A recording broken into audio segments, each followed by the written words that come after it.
Hello, नमस्कार सखींनो. उज्ज्वलाच kitchen कट्ट्यामध्ये आपल्या सर्वांचं मनापासून स्वागत. हे बघा, आज आपण हा पदार्थ बनवणार आहोत. तर हे पहा, मी ना शेंगदाणे आणि खोबऱ्यापासून छान अशा वड्या बनवलेल्या आहेत बघा. चिक्की म्हटलं तरी चालेल. आणि त्या कशा बनवल्या त्यासाठी पुढे पूर्ण व्हिडिओ पहा. आणि एक नंबर लागतात बघा, उपवासासाठी चालतात त्या. उद्या आषाढी एकादशी तर आहेच ना. हे कशा बनवलं त्यासाठी पुढे पूर्ण व्हिडिओ पहा. आणि आवडलं तर लाईक शेअर सबस्क्राईब नक्की करा. सबस्क्राईब केलं म्हणजे रोजचे नवीन रेसिपीचे व्हिडिओ तुम्हाला पाहायला मिळतील. तर हे पहा, उद्या आषाढी एकादशी आहे. त्यासाठी आपण आहे ना आज शेंगदाण्यापासून आणि खोबऱ्यापासून वड्या बनवणार आहोत, किंवा चिक्की सुद्धा म्हणू शकता. तर मी एक वाटी आहे ना शेंगदाणे घेतलेले आहेत पहा मस्त. आणि अर्धीच वाटी खोबरं घेतलेलं आहे. तुम्ही किसून पण घेऊ शकता. तर मी चिरून घेतलेला आहे. आणि हा गूळ घेतलेला आहे बघा. तो गूळ पण मी आता किसून घेणार आहे, एकदम बारीक चिरून घेईल. मग प्रथम आपण काय करू, शेंगदाणे भाजून घेऊया. तर उद्याच्या उपवासाची तयारी करत आहे आजच. तर आपण असं मंद गॅसवर शेंगदाणे भाजून घ्यायचे आहे. छान असे मध्यम गॅसवर भाजून घ्यायचे. शेंगदाणे भाजेपर्यंत मी गूळ चिरून घेते. आणि सगळं माप परफेक्ट झालं ना तर एकदम छान अशी आपली ही चिक्की तयार होते. तर एक वाटी शेंगदाणे आणि अर्धी वाटी खोबरे घेतले आहे. आणि मग एक वाटीच गूळ घ्यायचा. बघ भाजायला लागलेले आहे, पण मंद गॅसवर भाजायचे आपल्याला. तर हे पहा, छान असं मस्त खमंग असे आपले शेंगदाणे भाजून झालेले आहे. आता शेंगदाणे काढून घेते. तर हे पहा, आता खोबरं पण आपण भाजून घेणार आहोत. त्याचबरोबर हे मी माझ्याकडं बदाम होते थोडेसे, ते बदाम पण खोबऱ्याबरोबर भाजून घ्यायचे. ते पण मंद गॅसवर भाजून द्यायचे, अजिबात करपू द्यायचे नाही आहे. तर हे पहा, आपलं खोबरं भाजतंय. तोपर्यंत आपण ताटाला तूप लावून घेऊया. छान असं मी ताटाला तूप लावून घेतलेलं आहे.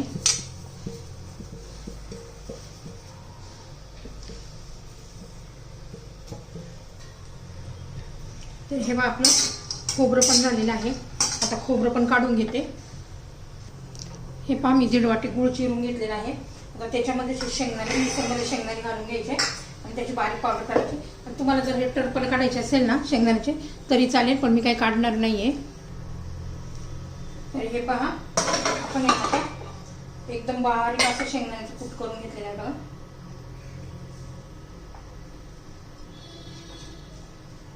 तो बाजूला ठेवूया. त्याच्यामध्ये हे बदाम आणि खोबरं ते पण बारीक फिरून घेऊया. तर हे पहा, खोबऱ्याची पण आपण एकदम बारीक अशी पावडर करून घेतलेली आहे. हे दोन्ही मिक्स करून घ्यायचे.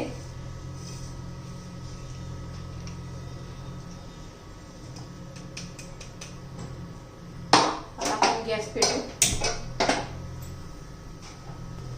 तर हे पहा, तीच कढई घेतली आहे.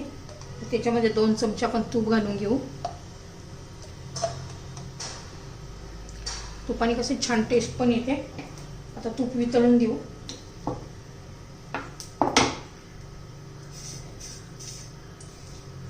एकदम चविष्ट अशा आपल्या खरंच ह्या वड्या होत्या. तुम्ही नक्की एकदा करून पहा, तुम्हाला खूप आवडेल. आता उद्याचं एकादशी आहे तर आजच करून ठेवा. आता आपण बारीक चिरलेला गूळ घालून घेऊ.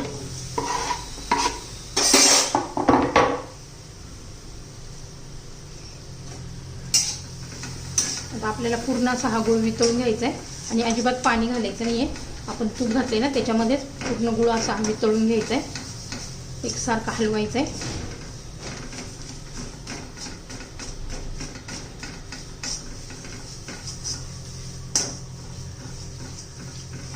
छान असं आपलं वितळायला लागलेला आहे पहा. तर पहा, हा गुळ आहे ना आयुर्वेदिक गुळ आहे, त्यामुळे असा कलर होता त्या गुळाचा, जास्त डार्क होता. तर हे पहा, छान असं वितळलं आहे बघा. अजिबात त्याच्यात गुठळ्या नाही राहिलेल्या. आता आपण ही जी मिक्स केलेली पावडर आहे ना, शेंगदाण्याचा कूट आणि खोबऱ्याचा कूट, हे दोन्ही छान असं मिक्स करून घेतले. आणि त्याच्यात आपण बदाम पण घातलेले. तुमच्याकडे काजू बदाम जे काही तुम्हाला घालायचं असेल ते घालू शकता.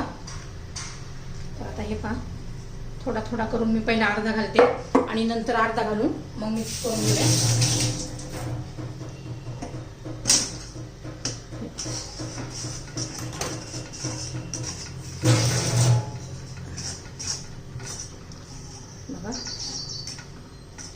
उरलेलं पण घालून घेऊया.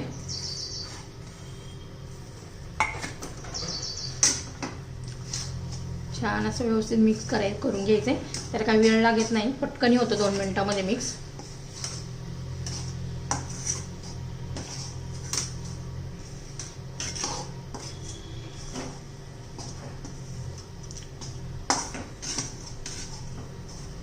छान 1 मिनिटभर चांगला आपण हलवून घेऊया. तर हे पाच छान असं आपलं झालेलं आहे. आता एका ताटामध्ये काढून घेऊया आपण. छान असं थापून घ्यायचे. आपण ताटाला तूप लावून घेतले असे एकदम खमंग अशा हे वड्या लागतात. तर हे पहा, मी आता याच्यामध्ये काढून घेते ताटामध्ये. ताटाला आपण तूप लावून घेतले अगोदरच.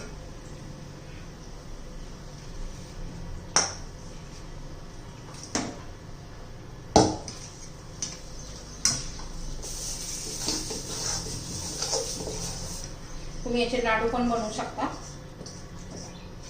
आता याला छान असं थापून घेऊया.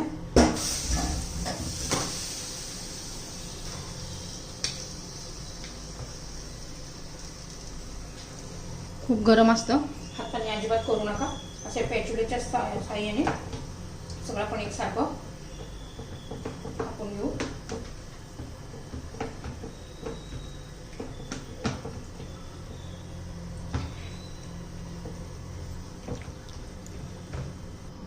तर हे पहा, आपण 5-6 मिनटं जरा थोडंसं थंड होऊन देऊ आणि मग वड्या पाडूया.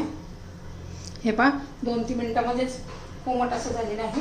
आपण त्याच्या वड्या कापून घेऊया.